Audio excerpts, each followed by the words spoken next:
Hey everybody, welcome to this week's PR tip. We're going to talk about crisis, especially the basics of a crisis plan.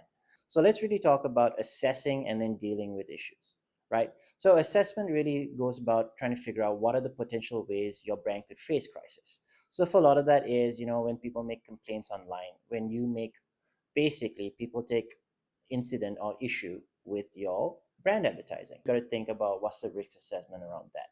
Are you saying the right thing? Are you saying something that could be controversial? And should you be saying it?